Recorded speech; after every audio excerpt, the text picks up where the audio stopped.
State Assembly da wangang bakhakna yaroi center gi luchingba singda takshin bangam loidaba mihut singdi amukhan na mirep oina thoklak tabana fai haina RPI Athawale gi National Secretary Maheshwar Thongnauzam na fongdorakli wafam asi party asigi state committee gi nauna thaupu na bakhallaba member sing taramna okpaga loinana state executive ki oiba mifam da fongdokhibani Imphal Hotel da pangthokhiba thauramadu da Maheshwar na makha taraduna MP khaktana Manipur gi issue pukhatkadabani haiba leite MLA Singisu achauba thodang lai sel taningba power painingba amadi lanai mingchat purakningba gi damak politics ta khong thangjinba asi achumba khong thang natte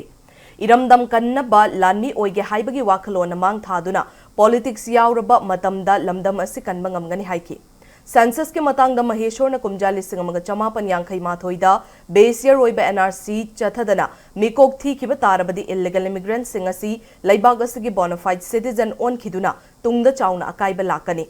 masagi maramdam nattabana mama laibag nungsibagi ihul thoina yauridaba miyoising asina citizen on khraba matungda laingak londa yaushilakduna lamdam asi maikai yamada pukhibagi oithokpu chauna lai haiki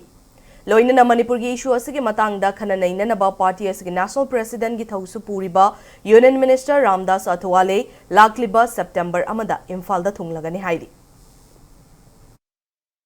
Akoi soldier amo oijage ko imaleba kanbagi di lanmi mo oijage ko na changbagi pandam se changba mi singsia sidane imaleba kanba ngamduri ba si haitare aduna akoi isa na rasi ti changi se kari gi no haibe se isan hangbam change isa thika to bagi changi bra isa sentan bagi changi bra isa phauning bagi changi bra kari do bagi changi bano haibe se isa na khangba mo change akoi straight line da ko na chacha do se kari no haibe matam da RPI gi oina di akoi high command sin akoi praja oiraga akoi Manipur gi tangdu leita da dana leiriba what iba right myam leiriba se mapung phana phanganba hujik shoriba shoramiba myam se mapung phana semdokpa si RPI na boli haiba matamda akhoi gi center da leiba akhoi gi RPI gi leaders haitare for example union minister Ramdas Athawale na mapung phana mateng pangba sida si khaktani akhoi gi main motive main aim haiba tare